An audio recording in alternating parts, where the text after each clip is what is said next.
In this lesson, Chapter 6.1, we're going to take a closer look at the skin and its tissues. By the end of the lesson, you'll be able to describe the structure of the layers of skin and summarize the factors that determine skin color. The skin is composed of several types of tissues. Also known as the cutaneous membrane, the skin includes two distinct layers, the epithelial tissue overlying connective tissue. The outer layer is called the epidermis, and it is composed of stratified squamous epithelium. The inner layer, or dermis, is thicker than the epidermis and is made up of connective tissue containing collagen and elastic fibers, smooth muscle tissue, nervous tissue, and blood. A basement membrane anchored to the dermis by short fibrils separates the two skin layers. Beneath the dermis, masses of areolar and adipose tissues bind the skin to underlying organs. These tissues are not part of the skin. They form the subcutaneous layer, or hypodermis. The collagen and elastic fibers of the subcutaneous layer are continuous with those of the dermis. Most of these fibers run parallel to the surface of the skin, extending in all directions. As a result, no sharp boundary separates the dermis and subcutaneous layer. The adipose tissue of the subcutaneous layer insulates, helping to conserve body heat. The subcutaneous layer also contains the major blood vessels that supply the skin. Branches of these vessels form a network, the rete cutaneum, between the dermis and the subcutaneous layer. They in turn give off smaller vessels that supply the dermis above the underlying adipose tissue. Intradermal injections are administered into the skin. Subcutaneous injections are administered through a hollow needle into the subcutaneous layer beneath the skin. Subcutaneous injections and intramuscular injections administered into the muscles are also called hypodermic injections. Some drugs are introduced through the skin by means of an adhesive transdermal patch that includes a small reservoir containing the substance. The drug passes from the reservoir through the permeable membrane at a known rate. It then diffuses into the epidermis and enters the blood vessels of the dermis. Transdermal patches deliver drugs that may protect against motion sickness, alleviate chest pain associated with heart disease, and lower blood pressure. A transdermal patch that delivers nicotine may be used to help people stop smoking. The epidermis. The epidermis is composed entirely of stratified squamous epithelium, and therefore it lacks blood vessels. Cells in the deepest layer of the epidermis, called the stratum bacilli, are near the dermis and are nourished by dermal blood vessels. As the basal cells of this layer divide and grow, the older epidermal cells, the keratinocytes, are pushed away from the dermis toward the skin surface. The further the cells move, the poorer their nutrient supply becomes, and in time, they die. The cell membranes of older skin cells thicken and develop many desmosomes that fasten them to each other. At the same time, these older cells begin to harden in a process called keratinization. Strands of tough, fibrous, waterproof keratin proteins are synthesized and stored in the cells. As a result, many layers of tough, tightly packed dead cells accumulate in the epidermis, forming an outer layer called the stratum corneum. These dead cells are eventually shed. Rubbing the skin briskly with a towel sheds dead cells. Epidermal cells may die if their blood supply in the dermis, which brings nutrients, is compromised. For example, when a person lies in one position for a prolonged period, the weight of the body pressing against the bed blocks the skin's blood supply. If cells die, which is called necrosis, the tissues break down and a pressure ulcer may appear. Pressure ulcers usually form in the skin overlying bony projections, such as on the hip, heel, elbow, or shoulder. Frequently changing body position or massaging the skin to stimulate blood flow in the regions associated with bony prominences might prevent pressure ulcers. Motorized beds and other specialized equipment can periodically shift the person, lowering the risk of developing pressure ulcers. Clean skin, a healthy diet, and not smoking may also lower the risk of developing pressure ulcers. The structural organization of the epidermis varies among different body regions. It is thickest on the palms of the hands and the soles of the feet, where it may be 0.8 to 1.4 millimeters thick. In most areas, only 4 layers are distinguishable. They are the stratum basal, it's the basal cell layer. The next one, the deepest layer, the basal layer is the deepest layer. The next one, the stratum spinosum, and then the stratum granulosum, and the stratum corneum, a fully keratinized outermost layer. An additional layer, the stratum lucidum, sometimes is found between the stratum granulosum and stratum corneum. It is in the thickest skin of the palms and soles. The cells of these layers change shape as they are pushed towards the surface. In body regions other than the palms and soles, the epidermis is usually thin, averaging 0.07 to 0.12 millimeters. The stratum lucidum may be missing where the epidermis is thin. In a healthy person, production of epidermal cells in the stratum basal closely balances loss of dead cells from the stratum corneum.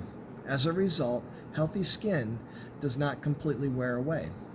The rate of cell division increases where the skin is rubbed or pressed regularly. This action causes the growth of thickened areas called calluses on the palms and soles and keratinized conical masses on the toes called corns. In psoriasis, a chronic skin disease, cells in the epidermis divide 7 times more frequently than normal. Excess cells accumulate, forming bright red patches covered with silvery scales, which are keratinized cells. Medications used to treat cancer, such as methotrexate, are used to treat severe cases of psoriasis. Immune suppressing medications, such as topical corticosteroids and drugs that block the actions of an inflammatory protein called tumor necrosis factor, are used for treatment of chronic psoriasis.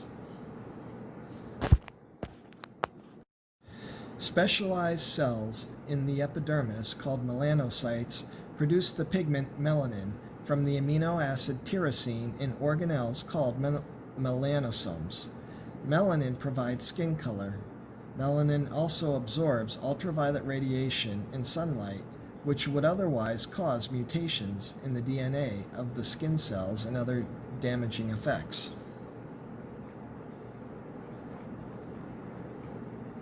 Melanocytes lie in the stratum basal of the epidermis. They are the only cells that can produce melanin, but the pigment may also appear in nearby epidermal cells. The spreading of the pigment is possible because melanocytes have long, pigment-containing cellular extensions that pass upward between neighboring epidermal cells. These extensions transfer melanin granules, called melanosomes, into neighboring keratinocytes by a process called cytokine secretion, or darkening the skin. The neighboring epidermal cells may contain more melanin than the melanocytes do. Skin color is due largely to melanin. primarily the brownish-black eumelanin in the epidermis. The reddish-yellow pheomelanin is found in certain locations, such as the hips. All people have about the same number of melanocytes in their skin. Differences in skin color result from differences in the amount of melanin produced by these melanocytes, which is controlled by several genes. The more melanin, the darker the skin. The distribution and size of pigment granules in melanocytes also influence skin color. The granules in very dark skin are single and large. Those in lighter skin aggregate in clusters of 2 to 4 smaller granules. Skin color is mostly genetically determined. People who inherit mutations in melanin genes have a condition called albinism, which includes non-pigmented skin. Albinism affects people of all races. Environmental factors such as sunlight, ultraviolet light from sun lamps, and X-rays affect skin color. These factors rapidly darken existing melanin, and they stimulate melanocytes to produce more pigment and transfer it to nearby epidermal cells within a few days. Unless exposure to sunlight continues, the tan fades as pigmented keratinocytes that have been pushed toward the skin surface wear away. Blood in the dermal vessels may affect skin color as physiological changes occur. When blood is oxygen-rich, the blood pigment hemoglobin is bright red, making the skin of light-complexioned people appear pinkish. When the blood oxygen concentration is low, hemoglobin is dark red, and the skin appears bluish, a condition called cyanosis. The state of the blood vessels also affects skin color. If the vessels are dilated, more blood enters the dermis, reddening the skin of the light-complexioned person. This may happen when a person is overheated, embarrassed, or under the influence of alcohol. Conversely, conditions that constrict blood vessels cause the skin to lose this reddish color. Thus, if body temperature drops abnormally, or if a person is frightened, the skin may appear pale. Diet affects skin color. For example, a diet high in yellow vegetables may turn skin orangish yellow because these foods are rich in a pigment called carotene. The skin color results from accumulation of carotene in the adipose tissue of the dermis and subcutaneous layers. Diseases may also affect skin color. A yellowish skin tone can indicate jaundice, which is a consequence of liver malfunction. A newborn who develops the yellowish skin of jaundice shortly after birth may have a blood incompatibility, an underdeveloped liver, or an inborn error of metabolism. An observant British hospital nurse discovered a treatment for newborn jaundice in 1958. When taking her tiny charges out in the sun, she noticed that a child whose skin had a yellow pallor developed normal pigmentation when he lay in the sun. However, the part of the child's body covered by a diaper and therefore not exposed to the sun remained yellow. Further investigation showed that sunlight enables the body to break down bilirubin, the liver substance that accumulates in the skin. Today, newborns who develop persistently yellowish skin may have to lie under artificial bile lights or Billy lights for a few days, clad only in protective goggles. The dermis. The boundary between the epidermis and the dermis is uneven because epidermal ridges project inward and tapered projections called dermal papillae extend from the dermis into the spaces between the ridges. Dermal papillae increase the surface area where epithelial cells receive oxygen and nutrients from dermal capillaries. Dermal papillae are found in the skin all over the body, but they are most abundant in the hands and the feet. The ridges formed by the dermal papillae leave a patterned impression when a finger is pressed against a surface. This is a fingerprint. Fingerprints are used to identify individuals because they are unique. Genes determine general fingerprint patterns. Subtle individual variations called papillary minutiae form as the fetus presses the developing ridges against structures within the uterus.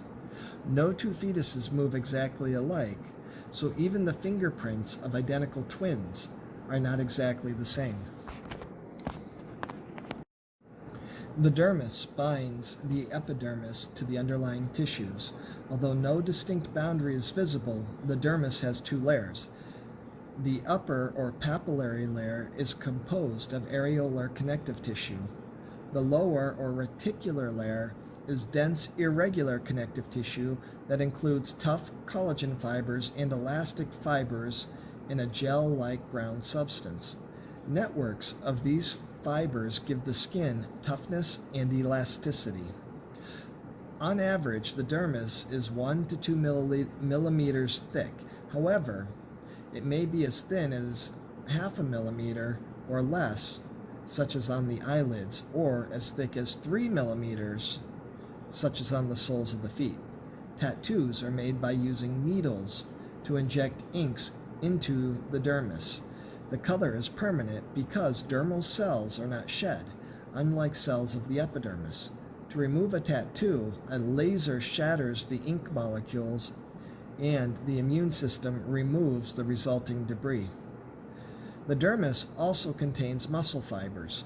Some regions, such as the skin that encloses the testes, the scrotum, contains many smooth muscle cells that can wrinkle the skin when they contract. Other smooth muscle on the dermis is associated with accessory structures such as hair follicles and glands.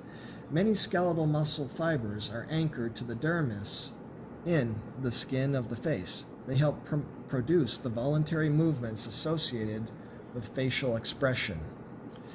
Dermal blood vessels supply nutrients to all skin cells. These vessels help regulate body temperature, as explained later in this chapter. Nerve cell processes are scattered throughout the dermis.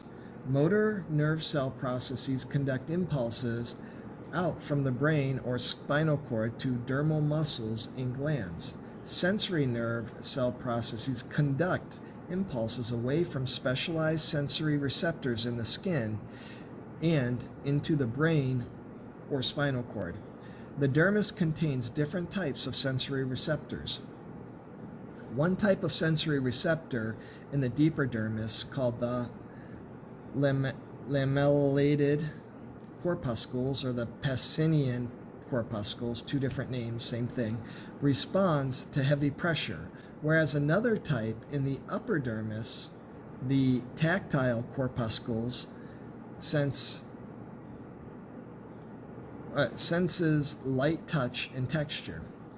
Still, other receptors, free nerve endings, extend into the epidermis and respond to temperature changes or to factors that can cause damage to the tissues.